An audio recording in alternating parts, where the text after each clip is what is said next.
달리는 말에 채찍질한다 이런 뜻으로 열심히 하는 사람 더 잘하도록 격려함에 이르는 그런 말입니다.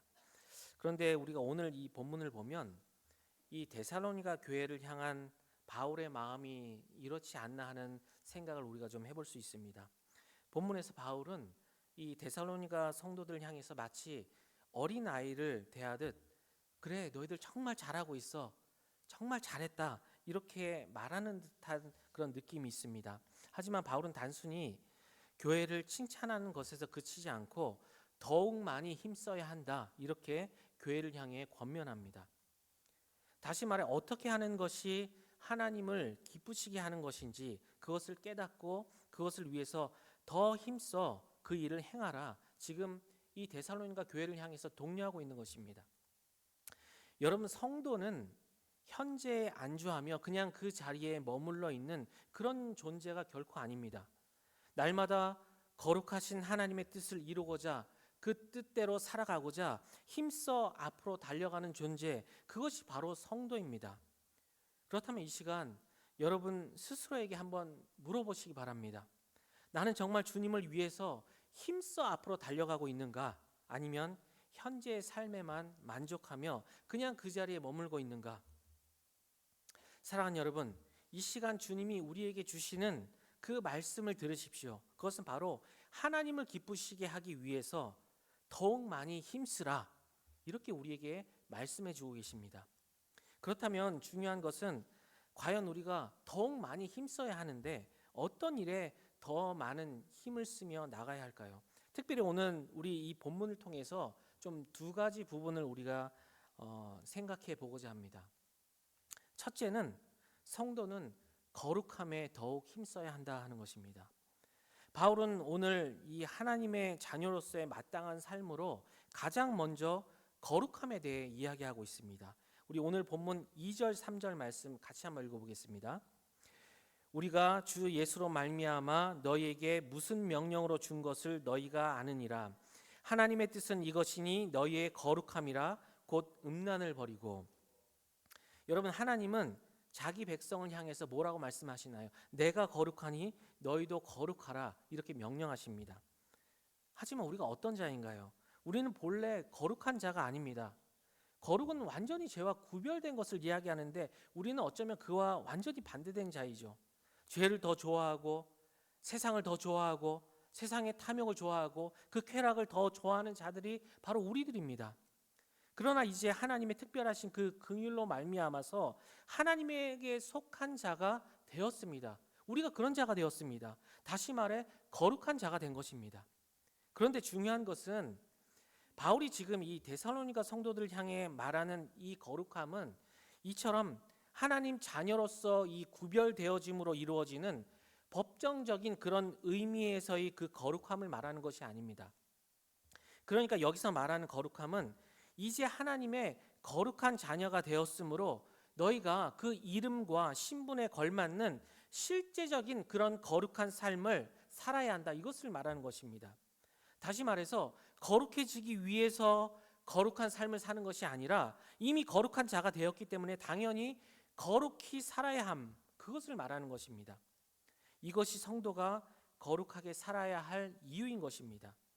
특별히 오늘 본문에서 바울이 이 데살로니가 성도들에게 말하는 거룩함은 성적인 문제에서의 거룩함을 이야기하고 있습니다. 지금 바울이 데살로니가 성도들 향해 이 성적인 문제로부터의 거룩함을 가장 먼저 이야기하는 것은 이것이야말로 지금 이 데살로니가 성도들에게 가장 가까이 있는 문제였고 또 그들에게 가장 위협적인 문제였기 때문입니다. 여러분 사실 우리가 잘 아는 것처럼 이 초대교회 당시의 모든 도시들이 그랬듯이 당시에는 이 음행의 문제가 아무런 죄의식 없는 그런 사회에 만연한 시대에 이들이 있었습니다. 그래서 당시에는 한 남자가 한 여자에게 어떤 성적으로 구속되어 있다 하는 것 어쩌면 오히려 상식적이지 못한 일이었습니다. 사회 전체가 이 음행의 문제에 대해 열려 있었고요. 그런 성적인 접촉을 할 수 있는 기회가 도처에 널려 있었습니다. 자기 노예 중에 여자를 이용해서 만족을 채우는 것도 어려운 일이 아니었습니다. 도시 곳곳에 창녀들이 있었고요. 종교마저도 성창 제도를 만들어서 공공연하게 이 성적인 죄악을 짓고 있었던 것이 그 시대입니다. 또한 이 여자를 자기 성적 만족의 대상으로 삼아서 결혼하는 것도 전혀 문제가 되지 않는 시대가 이 당시 시대입니다. 바로 그러한 시대에 이제는 그들이 하나님의 거룩한 백성으로서 이러한 세상의 삶과 구별되어 살아가야 할 것, 그것을 권하는 것은 지극히 당연하고 마땅한 것입니다. 아마 이 데살로니가 교회 안에 있는 많은 성도들조차도 사실 그들이 예수를 믿기 전에는 아무런 죄의식 없이, 아무런 생각 없이, 거리낌 없이 그런 성적인 죄악들을 범했을 것입니다. 범하면서도 그걸 죄로 생각하지 않으며 그 일을 행했던 것이죠. 그러나 이제 그 과거의 삶의 양식은 더 이상 그들에게 맞는, 합당치 않은 그런 삶이 되어버린 것입니다. 더욱이 그것은 하나님을 기쁘시게 하는 삶이 아니다는 것입니다. 여러분, 그렇다면 지금 우리 시대는 어떠한가요? 물론 오늘날이 그 당시처럼 이 음행이라는 것이 드러나게 일반화된 그런 시대는 우리가 아니다 할지라도 여전히 사회 곳곳에 이런 위험이 도사리고 있습니다. 그런 시대를 우리가 마찬가지로 살아갑니다. 다시 말해 오늘도 결코 이 음행의 문제에서 자유로운 시대가 아니다는 것입니다. 여러분, 이것은 법에 걸리느냐 걸리지 않느냐 이 문제가 아닙니다. 하나님께서 막으시는 음행의 문제는 부부 외의 모든 성적인 행위를 다 음행의 문제로 보고 있습니다. 그런데 참 너무 안타까운 것은 많은 사람들이 그게 뭐가 문제지 하는 것이죠. 서로 좋아서 하는데, 다 자란 성인인데 무엇이 문제냐 이렇게 말을 합니다. 여러분, 그러나 아무리 세상이 달라진다 할지라도 하나님의 뜻은 분명합니다. 그리고 성도는 바로 그 하나님의 것으로 구별된 자입니다. 우리는 이것을 분명히 기억해야 합니다.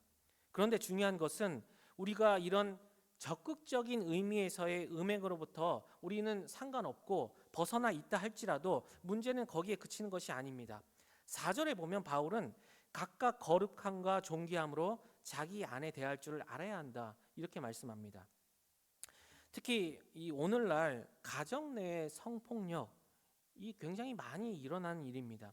사실 그것은 각각 이 거룩함 또 존귀함으로 자기 아내나 남편 대하는 것이 아니라 단순히 이 성적인 대상으로 취하기 때문에 나타나는 현상입니다.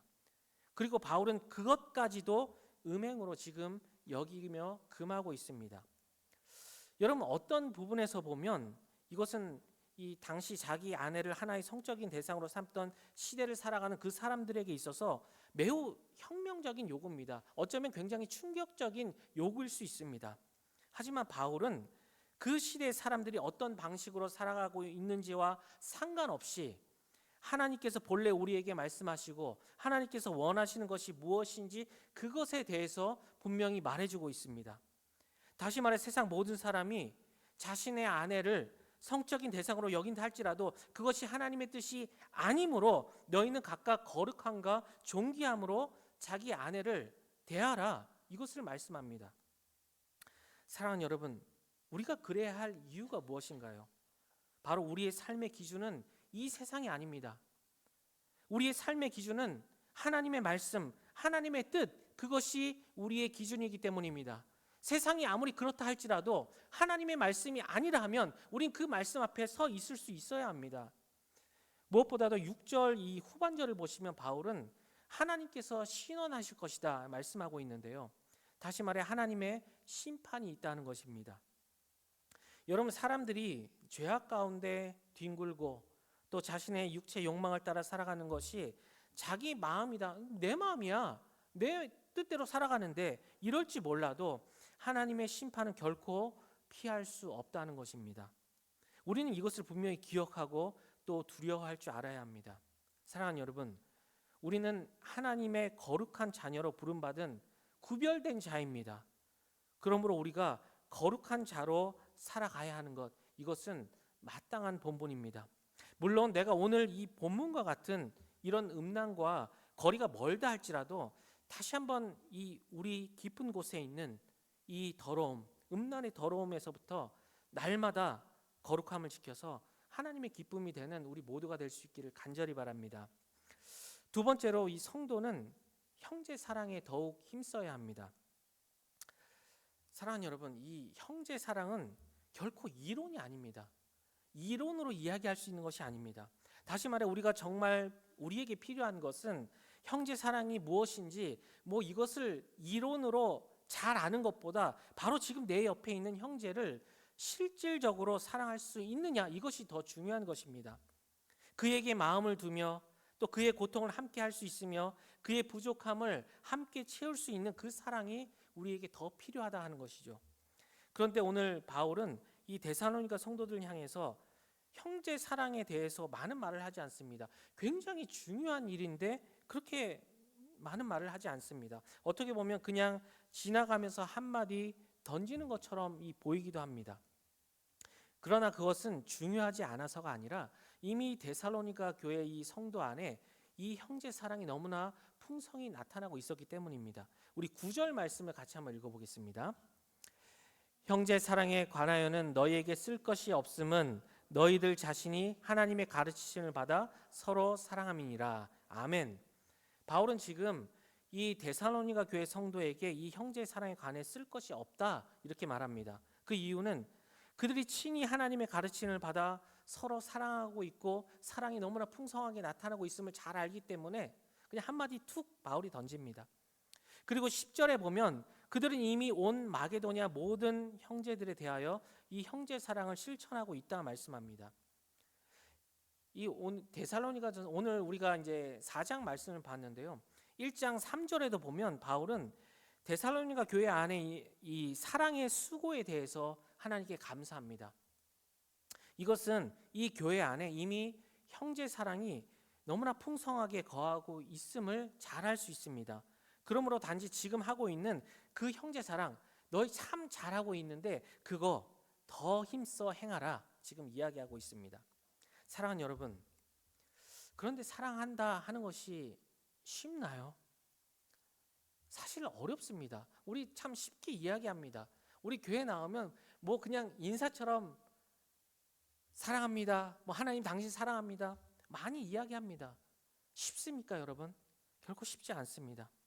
그래서 우리의 사랑은 때로는 의지적일 필요가 있습니다. 이 말은 내 마음이 끌릴 때만 하는 그런 사랑이 돼서는 안 된다는 것입니다. 내 감정이 끌릴 때만 하는 사랑이 돼서는 안 된다는 것이죠.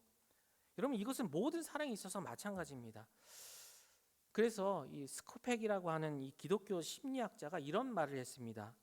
참 사랑이란 감정에서 나오는 것이 아니라 우리의 의지로부터 나오는 사랑이다, 이런 이야기를 했습니다. 여러분, 우리는 흔히 내 마음이 뜨거워지는 사랑이 참 사랑이라고 생각합니다. 그래서 그런 사랑에는 뭔가 막 뜨거워지고 우리 열정 이런 생각이 나지 않습니까? 그러나 그렇게 감정에 이끌린 사랑은 참 사랑이 아니다 하는 것이죠.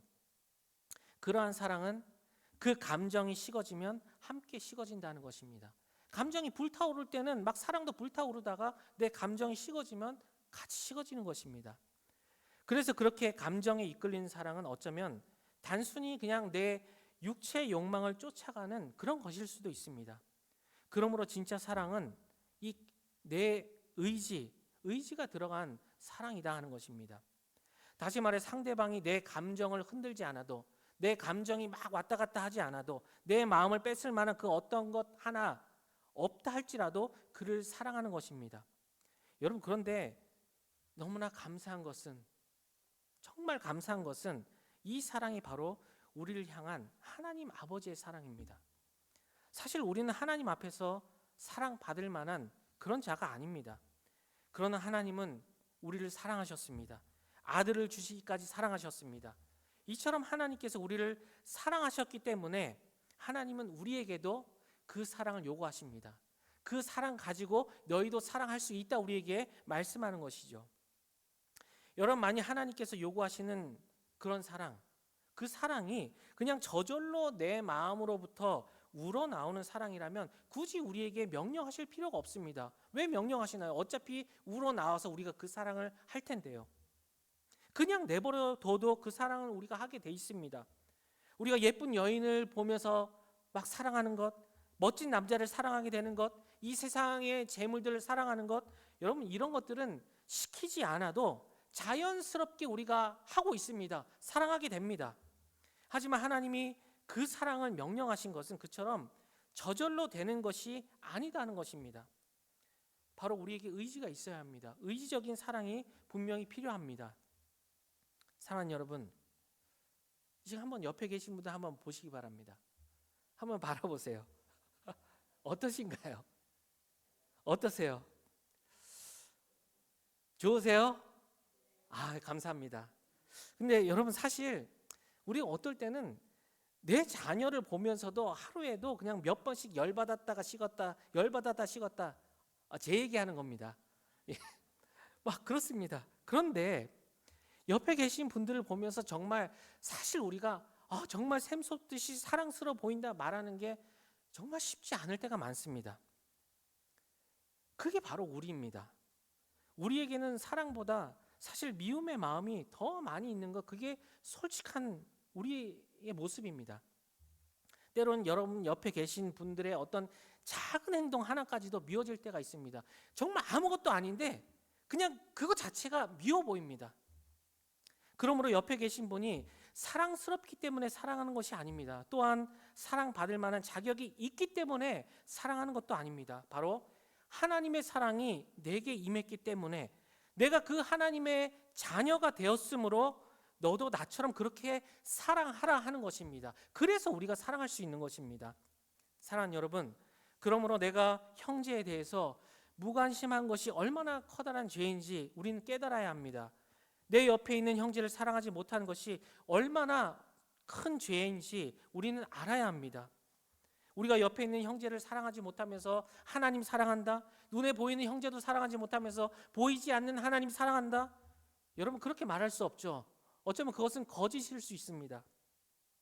이 시간 형제를 진심으로 사랑하지 못했음, 그들에게 관심을 가지지 못했음을, 내 형제를 위해 내 것을 나누지 못하고 또 수고하지 못했음을 정말 회개할 수 있는 은혜가 우리에게 있기를 바랍니다. 사랑하는 여러분, 이 시간 마지막으로 여러분에게 질문을 좀 하나 드리고 싶습니다. 여러분 정말 한 번뿐인 인생, 우리 두 번도 아닙니다. 단 한 번 살아갑니다. 이 한 번뿐인 인생 살아가면서 여러분을 만족해하는 그런 삶을 살아가기 원하십니까? 아니면 정말 하나님을 기쁘시게 하는 그 삶을 살아가기 원하십니까? 정말 여기 있는 우리 모두가 하나님의 기쁨이 되기를 간절히 바랍니다. 하나님의 기쁨을 위해 살아가는 우리 모두가 되기를 간절히 바랍니다. 그러기 위해서 우리는 이 주신 말씀을 붙들고 힘써 달려가야 합니다. 여러분 이것은 하나님께서 우리에게 어떤 완벽한 삶을 요구하시는 것이 아닙니다. 우리가 어떻게 완벽하게 살아갈 수 있겠습니까? 그것을 요구하시는 것이 아니라 단 한 말씀이라도 주신 말씀 붙들고 순종하려고 발버둥치는 그 중심을 하나님께서 보십니다. 그 중심을 보며 하나님께서 기뻐하십니다. 그러므로 이 시간 우리에게 말씀하신 이 거룩함을 위해서 또 형제 사랑을 위해서 날마다 힘써 달려감으로 하나님의 기쁨으로 남는 우리 모두가 될 수 있기를 주님의 이름으로 간절히 축원합니다. 아멘. 우리 함께 찬양하도록 하겠습니다.